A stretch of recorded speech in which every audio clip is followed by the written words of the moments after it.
cette fois-ci, nous avons pensé faire les choses autrement. Nous avons pris beaucoup de temps de nous sensibiliser les uns les autres parce que la victoire pour le père spirituel, c'est arrivé à un consensus avec un candidat que le peuple congolais applaudirait.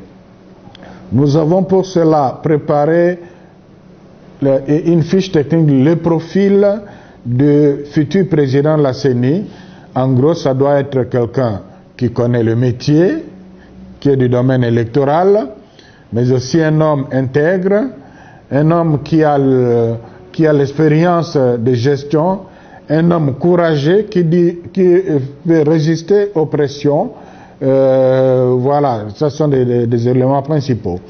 Et sur base de cela, chaque confession religieuse devrait amener un candidat qui croit répondre à ces profils. Mais curieusement, on s'est retrouvé avec 24 candidats. Je vous épargne le détail.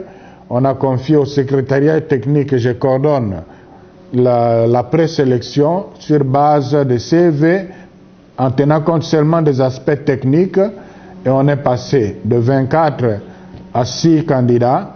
Et ces 6 candidats-là retenus, parce qu'au niveau du secrétariat technique, on était 8. C'était aussi pratiquement le vote secret. Donc les 6 qui ont été retenus, ce sont celui qui a eu le moins de voix, il a eu 6 sur 8. Mais les autres ont eu 7 sur 8, et celui de la SENCO, celui qui avait d'ailleurs 8 sur 8 au niveau du secrétariat technique. Alors, on amène les candidatures au niveau de la plénière, de la plateforme. Alors, il était question que les 6 là soient assumés par les confessions religieuses, parce que on ne peut pas se prononcer sur quelqu'un qui n'est pas connu, dont personne ne sait dire si c'est un homme intègre, si c'est un homme... Alors voilà pourquoi le président de séance a dit, voilà, à ce stade, le travail a été bien fait par le secrétariat technique, nous avons 6 bons candidats techniquement, maintenant sur d'autres aspects, qui les assument. Alors, il y a l'église kimbanguiste et l'église indépendante qui a assumé la candidature de M. Malonda, et puis il y a l'église protestante de M. Eyale et l'église catholique, la candidature de M. Cyril. Il y avait 3 autres candidats dont aucune confession religieuse ne pouvait assumer.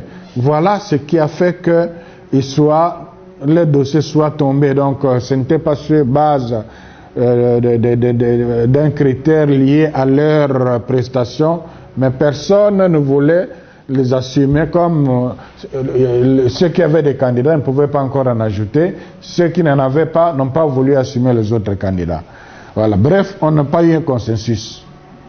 Je crois que je ne vais pas aller dans les polémiques. Ce qu'il faut considérer, c'est qu'il y a eu blocage pour la simple raison que chacun tenait à son candidat.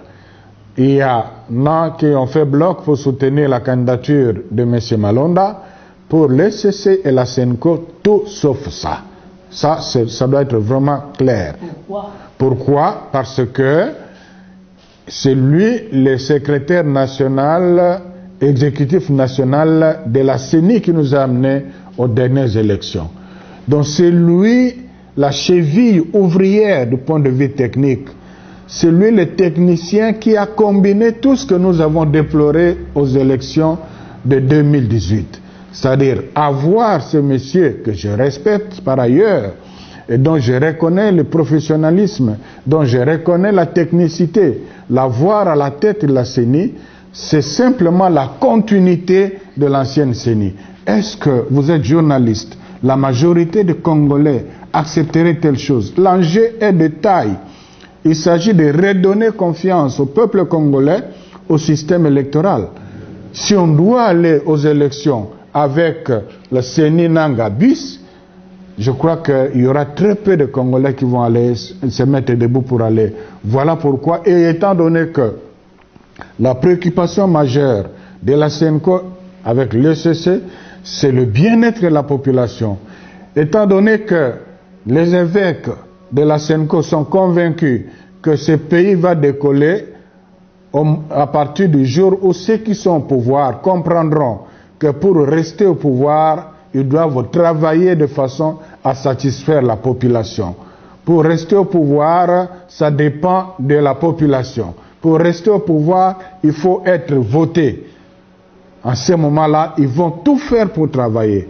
Mais si ça continue comme aujourd'hui, où ils sont convaincus que pour rester au pouvoir, il faut des combines avec la complicité de la CENI, le peuple congolais continuera dans la souffrance. Voilà pourquoi la SENCO et l'ECC disent catégoriquement non à une CENI qui sera la continuité de ce qui a amené le pays dans le déboire.